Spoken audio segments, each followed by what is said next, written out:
दिनांक 3 मे 2024 रोजी शिवसेना युवासेना सचिव वरुण सरदेसाई यांच्या नेतृत्वाखाली उत्तर मध्य मुंबई लोकसभेचा उमेदवार माजी शिक्षण मंत्री आमदार प्राचार्य सौ वर्षाताई गायकवाड यांच्या प्रचारार्थ युवासेना निर्धार मेळावा सर्व युवा युवती पदाधिकारी व युवा सैनिक यांच्या उपस्थितीत आयोजित करण्यात आला। सदर मेळाव्याला महाविकास आघाडीच्या उमेदवार प्राचार्य सौ वर्षाताई गायकवाड यांची प्रमुख उपस्थिती होती व त्यांनी मोदी सरकारवर निशाणा साधला।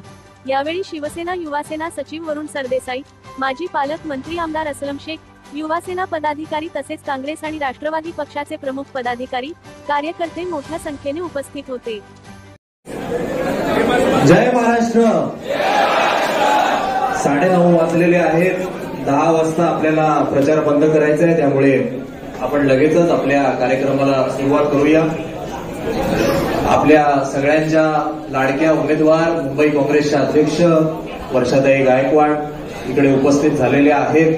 त्यांच्यासोबत आपले माजी मंत्री आमदार असलमभाई शेख हे देखील इकडे आलेले आहेत। विभाग प्रमुख महेश पेडणेकर साहेब हे देखील नुकतेच आलेले आहेत। मला माझी त्यांना विनंती, आपण व्यासपीठावर उपस्थित राहावं। ताई, आज आपण इकडे केवळ आपल्या लोकसभेतले प्रमुख युवासेनेच्या पदाधिकाऱ्यांची ही बैठक बोलवलेली आहे। म्हणजे महेश पेडणेकर हे एकमेव इकडे शिवसेनेचे पदाधिकारी आहेत। बाकी सगळे इकडे युवासेनेचे पदाधिकारी हे आपल्या प्रचारार्थ इकडे उपस्थित आहेत।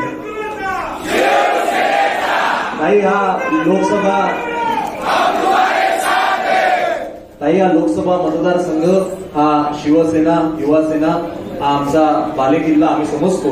कारण या मतदारसंघामध्ये आमचं ज्याला आम्ही मंदिर मानतो ते मातोश्री आमचं या मतदारसंघामध्ये येतं। आणि त्यामुळे या मतदारसंघामध्ये जिकडे मातोश्री तिकडचा खासदार निवडून येणं ही परंपरा आहे। 2014 साली आम्ही भाजप सोबत होतो, 2019 साली आम्ही भाजप सोबत होतो, म्हणून भाजपचा खासदार निवडून आला। यावेळी तुमची उमेदवारी घोषित झाल्या तुम्ही मातोश्रीला पोहोचलात।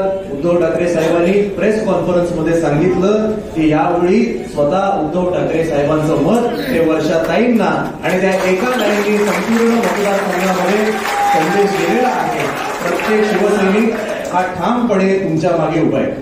खरं तर ताई, 2014 असेल 2019 असेल, दोन्ही वेळेला हा मतदारसंघ हा शिवसेनेला मिळावा अशी प्रत्येक आमच्या शिवसैनिकाची इच्छा होती। कारण 2014 साली सुद्धा जेव्हा सगळे पक्ष वेगवेगळे लढले तेव्हा 3 मतदारसंघांमध्ये इकडे शिवसेनेचे आमदार निवडून आले होते। वांद्रे पूर्व असेल, कलिना असेल, कुर्ला असेल। मग 2017 साली परत एकदा महानगरपालिकेच्या जेव्हा निवडणुका झाल्या, सगळे पक्ष वेगवेगळे लढले, तेव्हा तब्बल 19 नगरसेवक या संपूर्ण लोकसभा मतदारसंघामध्ये शिवसेनेचे निवडून आले। आणि 2019 साली तर आम्ही इकडे दीनानाथ नाट्यगृहामध्ये केवळ युवा सेनेचा एक भला मोठा मेळावा घेतला होता। आणि त्या मेळाव्यामधनं त्यावेळी देखील मी व्यासपीठावरनं जाहीर मागणी केली होती की हा मतदारसंघ हा शिवसेनेच्या वाट्याला सुटायला हवा। आणि आत्ताचे मुख्यमंत्री ते तेव्हा आमच्या त्या कार्यक्रमाचे प्रमुख अतिथी होते, तर त्यांच्यामुळे परब साहेब होते, असे सगळे मान्यवरांसमोर आमचा हट्ट होता। कारण या मतदारसंघामध्ये शिवसेनेची तेवढी ताकद आहे। आणि यावेळी सुद्धा आम्ही आमच्या नेत्यांकडे, आम्ही आमच्या वरिष्ठांकडे हा हट्ट धरला होता। मी देखील अनेक वेळा परब साहेब असतील किंवा सगळे आमचे वरिष्ठ असतील, स्वतः पक्षप्रमुख असतील, यांना विनंती केली होती की साहेब, हा जो उत्तर मध्य लोकसभा मतदारसंघ आहे हा महाविकास आघाडीच्या बोलणीमध्ये हा शिवसेनेकडे आला पाहिजे। पण ठीक आहे, नंतर जे काही घडलं ते घडलं। आणि मग नंतर शेवटी साहेबांनी आम्हाला सांगितलं की आघाडी म्हटल्यानंतर काही मतदारसंघ आपण लढतो, काही मतदारसंघ ते लढतात। तेव्हा मी त्यांना म्हणालो की काँग्रेसला पंतप्रधान पद मिळणार आहे, एखादा मतदारसंघ अजून एखादा सोडला तरी चालेल। पण साहेब म्हणाले की असं अजिबात नाही, एकदा ठरलं म्हणजे ठरलं। आणि त्याच्यानंतर आम्ही केवळ प्रतीक्षेमध्ये होतो की आम्हाला कोण इकडे उमेदवार मिळतं। आणि ज्या दिवशी तुमच्या नावाची घोषणा झाली, मनापासून सांगतो आम्हाला सगळ्यांना प्रचंड आनंद झाला।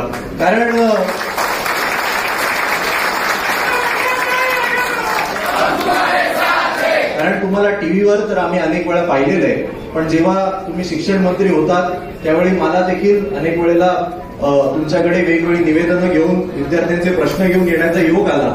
आणि मी सगळ्या माझ्या युवा सैनिकांना, युवती सैनिकांना सांगू इच्छितो की असं एकदाही झालं नाही की आपण युवा सेनेच्या माध्यमातून युवा सेनेचा सचिव म्हणून मी ताईंकडे निवेदन घेऊन गेलो आणि कधीही 2 तास थांबायला लागलं, 4 तास थांबायला लागलं हे तर सोडा, पण ताईंचं अवतीभोवती नेहमी कार्यकर्त्यांचा गराडा असायचा, नेहमी लोकांचा गराडा असायचा. पण आपण जेव्हा समाज उपयोगी शिक्षकांचा विषय असेल, विद्यार्थ्यांचा विषय असेल घेऊन जायचो, प्रत्येक वेळी पॉझिटिव्ह उत्तर आणि प्रत्येक वेळी काम झाल्याशिवाय त्यांनी कधीही परत पाठवलं नाही. असं त्यामुळे एक अत्यंत चांगला उमेदवार आम्हाला लाभलेला आहे. आमच्या ज्या गेल्या वेळेच्या खासदार होत्या ताई, त्या 2014 साल असेल, 19 साल असेल, केवळ निवडणुका आल्या की त्यांना शिवसेना आठवायची आणि 5-5 वर्ष त्या आम्हाला विसरून जायच्या. पण तुमची जेव्हापासून उमेदवारी जाहीर झालेली आहे, आम्हाला अतिशय समाधान आहे. तुम्ही प्रत्येक शिवसैनिकाला थेट आमच्या शाखेमध्ये येऊन भेटताय आणि त्यामुळे प्रत्येक शिवसैनिकाशी एक अतिशय चांगलं नातं तुम्ही जोडून घेताय. आपण असंच प्रेम आमच्या सगळ्यांवर पुढे देखील ठेवाल अशी मी अपेक्षा.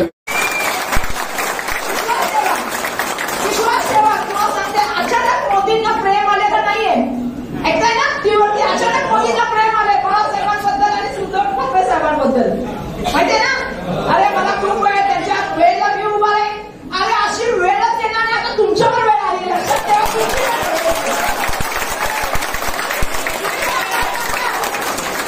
तुमची वेळ होत आली. आता तुमचे दिवस भरत आले. 4 तारखेनंतर झोला उठाव और अपने गाव चले जाओ.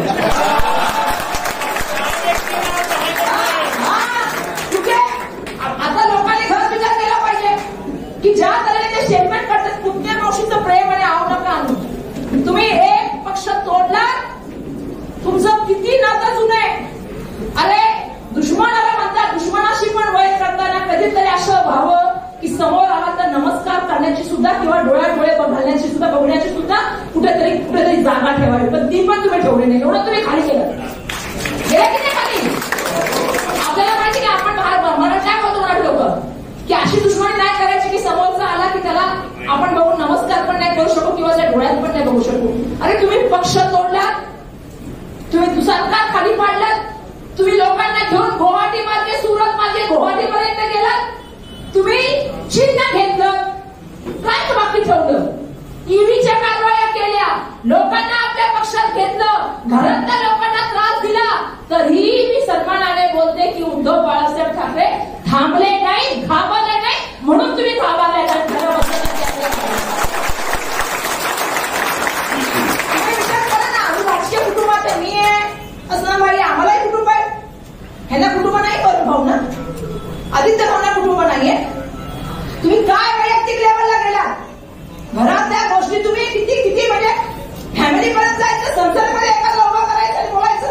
आणि ईडीच्या कारवाया केल्या, 2 कॅन्डिडेट ईडीवाले दिले, ईडी आणि ईडीवाले दिलेत की नाही, 2 कॅन्डिडेट. आता किरीट सोमय्यांना प्रश्न विचारला पाहिजे, सोशल मीडियाचा वापर करा आणि एकमेकांना प्रश्न विचारण्याची बडीमार लावा. मी यासाठी बोलते ना की तुम्हाला समजलं पाहिजे का देशाच्या इतिहासामध्ये जर कोणी क्रांती आणली ना तर 27 वर्षाच्या शहीद भगतसिंगने आणली, ज्याने सांगितलं गंदे बसर की चोला माई गेला, गंदे बसर की चोला. 27व्या वर्षी फासावर गेला, पण इतिहासामध्ये आजही त्याचं नाव घेतलं जातं. ही सुद्धा पुन्हा इतिहासाची वेळ आलेली आहे. आणि आज युवक म्हणून तुमच्या हातात ही कमान आहे, ती कमान घेऊन पुढे जाण्याचं काम करा. हे आव्हान मी तुम्हाला सगळ्यांना करेन. घराघरात जावा, घराघरात कॅम्पेन करा, जाऊन पॅम्पलेट वाटा. ज्या ठिकाणी तुमची ओळख आहे त्या ठिकाणी सांगा की लढाई गद्दारांविरुद्ध इमानदारांची, ही लढाई गद्दारांविरुद्ध खुद्दारांची आहे. आणि छत्रपती शिवाजी महाराजांचे वंशज आहोत, छत्रपती शिवाजी महाराजांचे वंशज आहोत आम्ही. ज्या वेळेला गद्दार समोर आला, ज्या वेळेला गद्दारी झाली, त्याला कडेलोट केल्याशिवाय आम्ही खाणार नाही. त्याला पराभव केल्याशिवाय राहणार नाही. भूमिका तुम्ही घेऊन गेलं पाहिजे. माझं युवकांकडून खूप अपेक्षा आहे, कारण हा देश युवांचा देश आहे. आम्ही नाही म्हणतो युवा म्हटलं की उलट म्हटलं की वायू. ह्याच युवाने कधी तुम्हाला निवडून आणलं, आता हीच युवा शक्ती तुम्हाला पाडणार आहे आणि गाडणार आहे, लक्षात ठेवा. गॅसपासून त्यांनी उल्लेख केला, बरोबर आहे. गॅसपासून चहा बनवला, पकोडे बनाव, पकोडे बनाव, डिग्री बना के भी पकोडे बनाव. हा, गडरातून चहा बनाव. आणि त्याच्या पुढे जाऊन आता खरं तर त्यांच्या डिग्र्या पण फाइंड आउट केल्या पाहिजेत. म्हणजे मला माहित पडेल काय का ते संशोधन एवढं आहे. हा, त्यामुळे माझं एकच सांगणं आहे यावेळची लढाई ही संविधानासाठी आहे, यावेळची लढाई लोकशाहीसाठी आहे आणि यावेळची लढाई ही महाराष्ट्राच्या स्वाभिमानासाठी आहे. आमचा स्वाभिमान काय, स्वाभिमान हो, तुमचा स्वाभिमान काय, काय स्वाभिमान आहे सांगा. उद्धव बाळासाहेब ठाकरे वाघ आहे, तर वाघाला जर कोणी येत असेल तर त्याला माहिती आहे की कशा तऱ्हेने त्याची चिरफाड करायची. तुम्ही त्यांचे वाघ आहात. तुमच्याकडून माझी खूप अपेक्षा आहे. खरं तर आमचे राहुल गांधी नेहमी बोलतात की आपले कार्यकर्ते नाही, ते बब्बर शेर आहे. तुम्हीच लढाई लढणार आहात, जमिनीवरती तुम्हीच जाणार आहात. आणि मला या गोष्टीचा आनंद आहे की वर्षा गायकवाड म्हणून तुम्ही ज्या जोराने काम करणार ते वर्षा गायकवाड जिंकण्याचं कारण आहे. भाऊनी अपेक्षा केल्या, त्यांना माहिती आहे. आमच्याकडे तर असं म्हणतात, मंत्रालयाच्या बाहेर ज्याच्या चपला जास्त तो जास्त काम करतो, है की नाही. त्याला माहिती आहे की सहजा, तुम्हालाही माहिती की सहजासहजी भेटणारी, सहजासहजी काम करणारी आणि सहजासहजी आपल्याला कमीत कमी मी एक गोष्ट तुम्हाला सांगते की तुमच्यासाठी फाईट करण्याची वेळ आहे तर वर्षा गायकवाड तुमच्यासाठी लढण्यासाठी आता मी तुम्हाला हे म्हणू शकत नाही कारण युवा आहे म्हणून, पण आम्ही सर्वसाधारणपणे 50 वर्षाचे झालो तर आम्ही युवच म्हणतो. हे पण युवा, मी पण युवा आहे. नाही, मी अजून 50 गाठलेली नाहीये, पण तरी आम्ही कसं आहे. मी दर्शनाला प्रश्न पण विचारला की युवा, आमच्याकडे सगळे युवा आहे. आमच्याकडे गणेश पण युवा आहे, सूरज पण युवा आहे, मी पण युवा आहे, असं शेख पण युवा आहे. पण ही कशामुळे, age is just a number. बरोबर आहे ना. महत्वाचं आहे की तुम्ही किती काम करता, किती सोशल मीडियामध्ये अवेअरनेस करता, किती डोर टू डोर कॅम्पेन करता आणि इलेक्शनच्या दिवशी किती लोकांना बाहेर काढून त्या मतदान केंद्रापर्यंत घेऊन येता. त्या दिवशी सांगू आम्ही वरून भाऊ की तुमच्या मुलांनी त्या ठिकाणी असं काम केलं, त्या बूथ मधल्या व्यक्तीने असं काम केलं की आम्हाला, आणि त्या दिवशी एक पुरस्कार सोहळा पण ठेवा. त्याबद्दल मी खरंच तुमच्या मनापासून धन्यवाद व्यक्त करते. आज हा तुम्ही कार्यक्रम आयोजित केला, आज तुम्ही आम्हाला इथे बोलवलं. माझी अपेक्षा आहे की सोशल मीडियावर तर तुमचं ऍक्टिव्ह आहे, पण अजून जास्त तुम्ही चांगल्या तऱ्हेने करू शकता. अजून चांगल्या तऱ्हेने तुम्ही लोकांपर्यंत पोहोचण्याचे विविध मार्ग. युवांकडे खूप क्रिएटिव्हिटी असते की महाराष्ट्राचा स्वाभिमान, देशाचं संविधान, लोकशाही आणि गद्दारांना काढण्याचं काम यावेळेच्या इलेक्शनमध्ये काम कराल, घराघरात जा अशी मी या ठिकाणी अपेक्षा करते. मला बोलवलं